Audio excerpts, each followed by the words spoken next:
लाल की, सच्चिदानंद भगवान की, श्रीमद् भागवत पुराण की। राधे राधे भक्तों। सुखदेव जी कहते हैं कि एक बार भगवान विष्णु का वाहन गरुड़ जी कालिया नाग को मारने के लिए पीछे पड़ गए। कालिया नाग अपनी जान बचाने के लिए, प्राण बचाने के लिए यमुना जी में आकर रहने लगा। वो जानता था कि गरुड़ जी को यमुना जी में आने का श्राप है, वो यहां नहीं आ सकता। इसलिए कालिया नाग अपने परिवार के साथ यमुना जी के अंदर रहने लगा। परंतु धीरे धीरे यमुना जी का पानी दूषित हो गया और ब्रज के लोग उस पानी को, उस जल को पीने से बीमार पड़ने लगे। तब कृष्ण ने सोचा इस कालिया नाग को इस यमुना जी से बाहर निकालना अति आवश्यक है, नहीं तो ये धीरे धीरे विषैला हो जाएगा और विषैले जल को पीने से समस्त ब्रजवासी मर जाएंगे। तब भगवान ने कालिया नाग को उस यमुना जी से निकालने के लिए लीला रची। एक बार भगवान कृष्ण अपनी सखाओं के साथ में यमुना जी के पास में खेलने के लिए आए, गेंद खेलने के लिए आए। उसमें एक मित्र था श्रीदामा, उसने अपने घर से रेशम की कपड़े की गेंद को लेकर आए और अपने सखाओं के साथ में भगवान कृष्ण उस गेंद के साथ में खेलने लगे, जिसे कृष्ण क्रीड़ा कहते हैं, जिसे हम वर्तमान में क्रिकेट कहते हैं। अब खेलते खेलते भगवान कृष्ण ने उस गेंद को इतना जोर से दे मारा, इतना जोर से उछाला कि वो सीधी यमुना जी के अंदर जाकर गिर पड़ी। बोलिए वाके बिहारी लाल की। अब यमुना जी में गिरी तो उसका मित्र श्रीदामा ने कहा, कृष्ण ये गेंद तुमने फेंकी है, ये गेंद मुझे वापस लाके दो, ये गेंद मुझे चाहिए, तुमने फेंकी है, तुम ही लेके आओ। कृष्ण ने कहा कि तुम मेरे घर चलो, ऐसे मैं तुझे 10 गेंदें दे दूंगा। श्रीदामा ने तो हट कर ली, नहीं मुझे तो वही गेंद चाहिए जो तुमने यमुना जी में फेंकी है।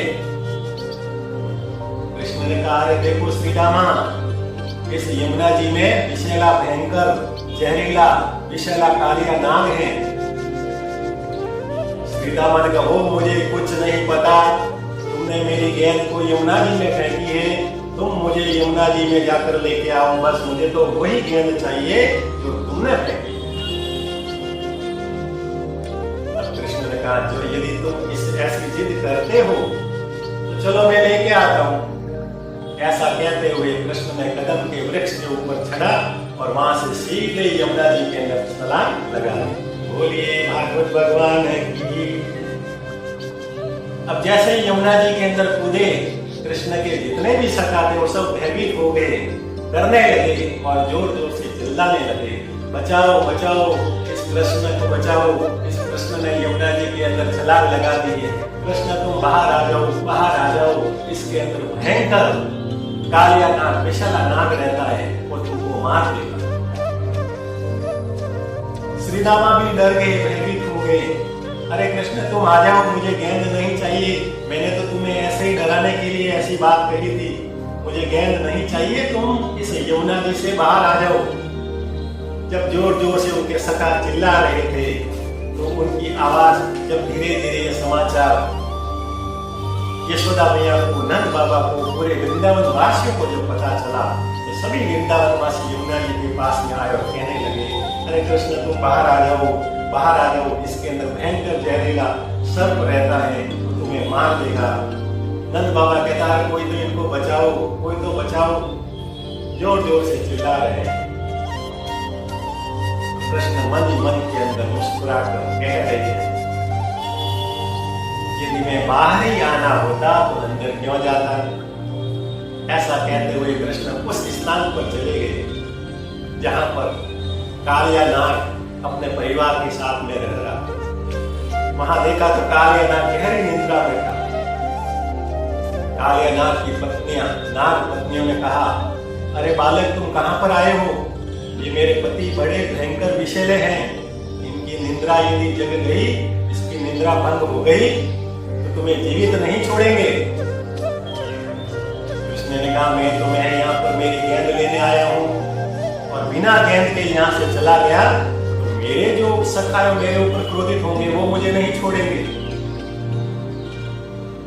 कालिया नाग की पत्नियों ने कहा, अरे तुम अपने सखाओं के क्रोध से तो तुम बच जाओगे, परंतु मेरे पति की निद्रा यदि खुल गई तो उनके भयंकर विषैले फणों के विषैले जहर से विष से तुम जीवित नहीं बच पाओगे।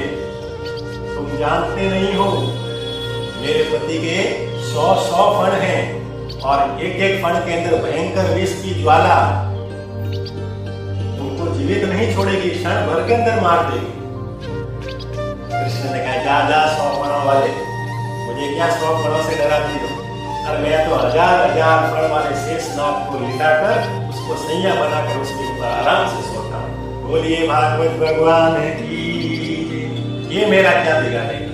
ऐसा कहते हुए भगवान ने अपने जोरदार अपने पैरों से कालिया नाग के पूंछ के ऊपर प्रहार किया। इतना भयंकर प्रहार किया, इतने जोर से लात मारी कि कालिया नाग की जो निद्रा है वो टूट गई। तो क्रोध के मारे अपने फण को हिलाने लगे और उनके अंदर से भयंकर विष की ज्वाला से पुकारने लगा, कौन है जिसने की मेरी निद्रा को भंग किया है? मैं अभी इस अपने विषैले विष के फणों से मैं उनको अभी मार दूंगा। भगवान ने ना इधर देखा ना इधर देखा, अपने दोनों हाथों से उनके एक फणों को पकड़कर मरोड़ने लगे और दोनों पैरों से उसके पूंछ के ऊपर लात मार रहे हैं, ऊपर से कूद रहे हैं। भगवान इस प्रकार के देवता स्वर्ग लोक से ऐसा सुंदर नजारा, ऐसा सुंदर वातावरण, ऐसा सुंदर दृश्य देख रहे हैं। ऐसा लग रहा है जैसे कि मानो कृष्ण कालिया नाग के ऊपर नृत्य कर रहे हो, अपने दोनों हाथों से फण को मरोड़ रहे हैं।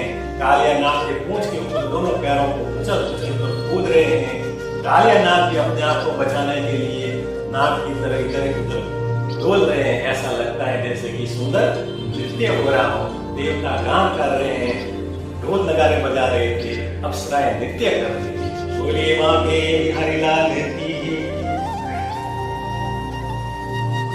भगवान ने फिर धीरे धीरे अपने दोनों हाथों से उनके जितने भी विषैले फण थे उनको हाथों से जब मरोड़ने लगे तो उनके फणों से रक्त बहने लगा, थक गया। फिर नाग कन्याओं ने देखा कि ये नाग पत्नियों ने सोचा कि ये कोई साधारण बालक नहीं, ये तो भगवान है। तुरंत उनके चरणों में गिर पड़े और क्षमा मांगी, हे प्रभु, हे भगवान, मुझे आपको पहचानने में भूल हो गई, क्षमा कीजिए। मेरे पति की इस प्रकार की जो गलती हुई है उसके लिए क्षमा कीजिए। कालिया नाग भी जब इस छोटे से नन्हे से बालक से पराजित हो गया, थक गया, तब समझ गया कि छोटा सा बालक नहीं है, साक्षात नारायण। तुरंत उन्होंने कृष्ण के सामने अपनी पराजय को स्वीकार कर लिया और कहा, प्रभु मुझे क्षमा कीजिए, मैंने आपके ऊपर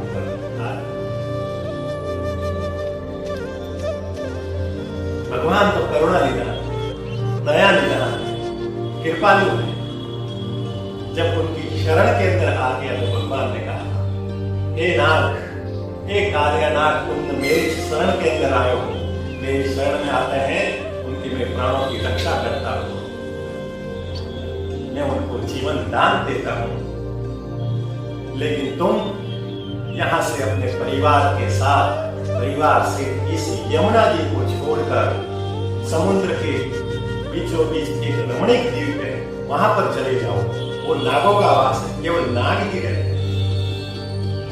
कालिया नाग ने हाथ जोड़कर कहा, प्रभु यदि मैं यहाँ से चला गया तो आपका जो ये भक्त है गरुड़ जी, वो मुझे मार देगा। कृष्ण ने कहा कि जब गरुड़ जी तुमको मारने के लिए आएंगे, तो जब मैंने तुम्हारे ऊपर अपने पैर रखे, अपने चरण रखे, तो मेरे चरणों के चिन्ह तुम्हारे शरीर पर, तुम्हारे पूंछ पर चिन्ह अंकित हो गए हैं। जब वो मेरे चरणों के चिन्ह तुम्हारे शरीर के ऊपर जब देखेंगे तो वो तुमको किसी भी प्रकार की हानि नहीं पहुंचाएगा। ये मेरा वचन है। इस बात से राजी होकर कालियानाग अपने परिवार के सहित इस यमुना जी को छोड़ने के लिए सहमत हो गया। अब कालियानाग ने कहा कि मैं आपको इस यमुना जी से बाहर निकालता हूं, आप मेरे फणों के ऊपर आ जाएंगे। भगवान अपने फणों के कृष्ण कालियानाग के फण के ऊपर आए और उनको यमुना जी से बाहर निकाल। इधर बाहर यशोदा मैया, नंद जी और जितने भी जो वृंदावन वासी थे चिल्ला रहे, कृष्ण कोई तो कृष्ण को बचाओ, इस यमुना जी के अंदर कालियानाग रहता है, वो मेरे कृष्ण को मार देगा, कृष्ण तुम बाहर आ जाओ। ऐसा कह ही रहे थे कि बलराम जी की दृष्टि उस कृष्ण के ऊपर पड़ी और कहा कि जोर से चिल्लाने लगे, देखो देखो कृष्ण आ रहा है, यमुना जी से बाहर आ रहा है। सभी ने देखा तो देखा कि भगवान कृष्ण शेष उस कालियानाग के फणों के ऊपर नृत्य कर रहे, मुस्कुरा रहे। कृष्ण भगवान यमुना जी से बाहर आए। यशोदा मैया ने गले लगाया, नंद बाबा ने गले लगाया और सभी ने भगवान का धन्यवाद दिया। और कालियानाग अपने परिवार के साथ में सदा सदा के लिए यमुना जी को छोड़कर समुद्र के बीचों बीच रमणीक द्वीप में चला गया। इस प्रकार से भगवान श्री कृष्ण ने अपने लीला के द्वारा यमुना जी को, जो कालियानाग के भयंकर विष से दूषित हो गई थी, उनको पुनः शुद्ध किया। सभी आनंदित हुए और इस प्रकार की आज की घटना से सभी ब्रजवासी के अंदर बात फैल गई कि ये जो कृष्ण है, नंद बाबा का जो पुत्र है, वो कोई साधारण बालक नहीं, ये तो भगवान का साक्षात अवतार है। बोलिए भागवत भगवान की, भारती बिहारी लाल की।